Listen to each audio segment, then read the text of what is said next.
जय हिंद प्यारे बच्चों, नमस्कार। आइए जानते हैं हम लोग फिर अपने इस चैनल में हाजिर हैं। तो स्वागत है सबका मेरे ये मैथमेटिक्स के क्लास में। और मैथ मानिए बाय जितेंद्र पाठक। तो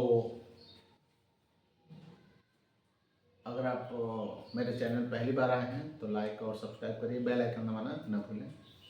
आज हम लोग जानेंगे कि कितने टाइप्स के पॉलिनॉमियल होते हैं। पॉलिनॉमियल पिछले क्लास में बताया था, इसमें हम लोग जानेंगे टाइप्स ऑफ पॉलिनॉमियल। ठीक है, आइए जानते हैं। तो फर्स्ट जानते हैं कांस्टेंट पॉलिनॉमियल। कांस्टेंट पॉलिनॉमियल क्या होता है?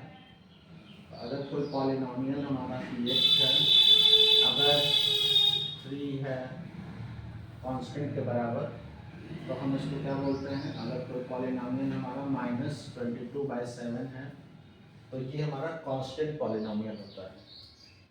px जो होता है सिंबल ऑफ पॉलिनॉमियल।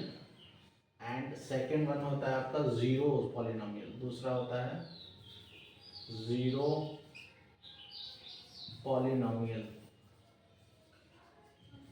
तो जीरो में क्या होगा? px इक्वल टू हमारा क्या हो जाएगा? जीरो। अगर px कोई पॉलिनॉमियल जीरो के बराबर है तो उसे हम जीरो पॉलिनॉमियल कहेंगे। अगर कोई नंबर के बराबर है तो कांस्टेंट हो जाएगा। थर्ड आपका है जिसका नाम है हमारा लीनियर पॉलिनॉमियल। Linear polynomial. अगर पॉलिनॉमियल हमारा px equal to ax plus B जो होता है, ये हमारा कहलाता है लीनियर पॉलिनॉमियल। तो इसे ही हमें पढ़ना है। मान लेते हैं हमें इसको लीनियर पॉलिनॉमियल के सॉल्व करना होगा। तो हम कैसे सॉल्व करते हैं? देखिए ax plus B equal to zero, जहाँ a और b क्या है? a and b are constant. यहाँ पर हमारा कांस्टेंट रहता है और x वेरिएबल रहता है। तो हम क्या करते हैं? b को ट्रांसपोज करते हैं। तो हमारा ax इक्वल टू हो जाएगा माइनस बी। a से डिवाइड कर देते हैं तो ये हो जाएगा माइनस बी बाई ए। ये कहलाता है इसका solution. x equal to minus b by a linear polynomial का सोल्यूशन है। x की जो वैल्यू आती है लीनियर पॉलिनॉमियल में इक्वल टू आता है x equal to minus b upon a. अब जानते हैं कि इसको चेक करते हैं कि ये हमारा x की जो वैल्यू आई है माइनस बी बाई ए, वो इस लीनियर पॉलिनॉमियल का सोल्यूशन है कि नहीं। तो हम क्या करेंगे? चेक करते हैं। लेफ्ट हैंड साइड को चेक करते हैं। लेफ्ट हैंड साइड हमारा इक्वेशन है ax, स्टैंडर्ड इक्वेशन है ax प्लस बी। अब हम x की वैल्यू पुट करते हैं, ये हो जाएगा minus b by a plus of b. A से कैंसिल कर देंगे तो ये हो जाएगा minus B plus b. Answer zero. यानी कि हमारा जो पॉलिनॉमियल स्टैंडर्ड इक्वेशन है जीरो के बराबर आ गया, इक्वल टू RHS। तो हमारा लीनियर पॉलिनॉमियल जो होगा, x की जो सॉल्यूशन आते हैं माइनस बी बाई ए, अगर हम इक्वेशन में पुट करते हैं तो हमारा क्या आता है? ये हमारा इसका वेरिफिकेशन हो जाता है कि ये जो है इसका सॉल्यूशन है कि नहीं है। आइए जानते हैं दूसरा। क्योंकि हम लोग लीनियर पॉलिनॉमियल को जानेंगे तो इसको आगे चलते हैं हम लोग। ये पिछले वीडियो में बताया था थोड़ा बहुत, तो आगे देखते हैं। जैसे मान लीजिए आपको बताना है, दूसरा हम एग्जांपल लेते हैं लीनियर पॉलिनॉमियल का। वो है px इक्वल टू मान लीजिए 3x प्लस 4 ऐसे दिया है। तो हम इसको सॉल्व करेंगे। मान लेंगे पॉलिनॉमियल का x सॉल्यूशन लिख लेंगे जीरो। यहाँ लिखेंगे 3x प्लस 4 इक्वल टू जीरो। 3x इक्वल टू माइनस 4 हो जाएगा, प्लस 4 उधर जाएगा तो x हमारा हो जाएगा -4/3। तो ये हो जाएगा सोल्यूशन ऑफ लीनियर पॉलिनोमियल। तो जब भी आपको सोल्यूशन फाइंड करना है, जीरो फाइंड करना है, तो हम लोग इस तरह इसको क्या बोलते हैं, एक्स की वैल्यू को जीरोज बोलते हैं। तो जीरोज ऑफ पॉलिनोमियल, इसको क्या बोलेंगे, the solution of linear polynomial, the solution of linear polynomial is called zero of polynomial। तो जीरोज ऑफ पॉलिनोमियल कहलाता है। अब देखिए इसमें तो ऐसे आपको जीरोज फाइंड करने होंगे, तो आई होप आपको समझ में आ गया होगा। अब इसको हम लोग लीनियर पॉलिनोमियल में बहुत सारे इसके एप्लीकेशंस होते हैं, तो इसको चलते हैं देखते हैं। दूसरा भी होता है जिसका नाम होता है क्वाड्रेटिक पॉलिनोमियल। तो आगे देखते हैं क्वाड्रेटिक पॉलिनोमियल क्या है। सेकंड है क्वाड्रेटिक पॉलिनोमियल। क्वाड्रेटिक पॉलिनोमियल होता है अगर हमारा polynomial px equal to ax square plus bx plus c, ऐसे पॉलिनोमियल है जिसमें हाईएस्ट x का जो डिग्री है 2 है, तो हम इसको क्वाड्रेटिक पॉलिनोमियल कहते हैं। तो इसको क्या कहते हैं, a b and c are constant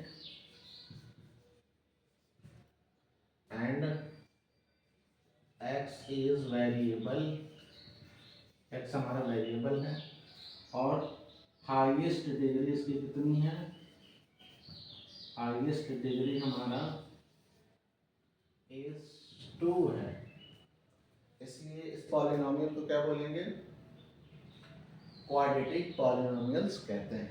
अब देखिए इसमें हमारा क्या हो सकता है, ये भी जीरो हो सकता है। अगर हम एग्जांपल ले लें, एग्जांपल देखें, अगर कोई क्वाड्रेटिक पॉलिनोमियल है तो ऐसे भी लिखा है ax स्क्वायर, तो ये भी क्वाड्रेटिक कहलाएगा, यानी कि इन दोनों को अगर हटा दिया जाएगा तब भी ये क्वाड्रेटिक होगा, क्योंकि x का डिग्री क्या है 2 है। अगर हम ये कहते हैं, अगर केवल इसको हटाएं ax square plus bx, this is also quadratic polynomial. अगर इसको हटा देंगे तो ये क्वाड्रेटिक पॉलिनोमियल नहीं होगा, क्योंकि ये इसका रूल है कि इसकी डिग्री कितनी होनी चाहिए, 2 होनी चाहिए। तो अब इसको हम कैसे इसका सॉल्यूशन फाइंड करते हैं, तो हमारा क्वाड्रेटिक पॉलिनोमियल का सॉल्यूशन होता है x equal to minus B plus minus root B square minus 4ac divided by 2a। ये इसका सॉल्यूशन होता है, इसे निकालते हैं। x की जो वैल्यू आती है इससे हम लोग इसको क्या बोलते हैं, इसका नाम है क्वाड्रेटिक फॉर्मूला, क्वाड्रेटिक फॉर्मूला, या इसको क्या नाम बोलते हैं, सिद्धराचार्य फॉर्मूला।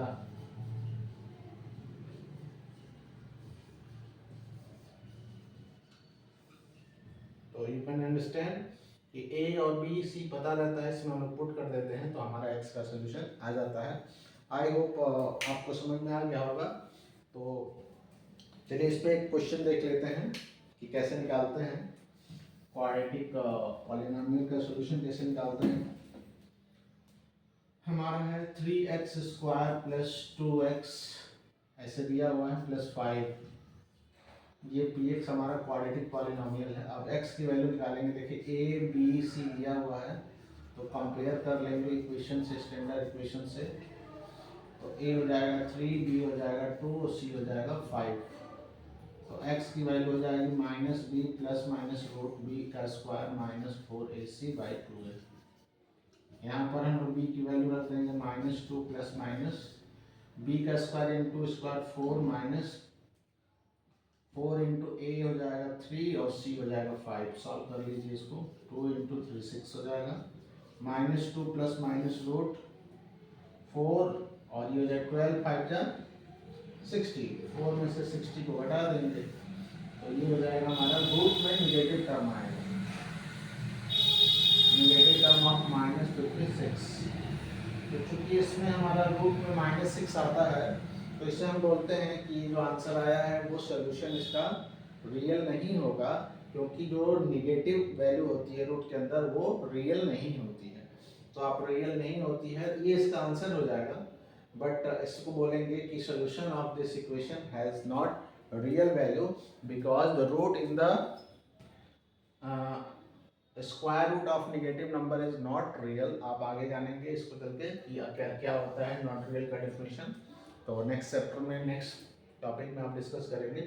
आपको ये जानना है कि नेगेटिव नंबर का आपने रूट नहीं निकालना होता है, नहीं निकल पाता है, ये इमेजिनरी नंबर में आता है, तो इसलिए इस तरीके से इसको कैलकुलेट करते हैं। चलिए अगले वीडियो में जानेंगे कि इसका डिटेलिंग जानेंगे कैसे हमारा शंकराचार्य का आंसर आता है। अगर आप मेरे चैनल पर पहली बार आए हैं तो लाइक करिए, सब्सक्राइब करिए, बेल आइकन दबाना न भूलें। मिलते हैं नेक्स्ट वीडियो में। जय हिंद, थैंक यू।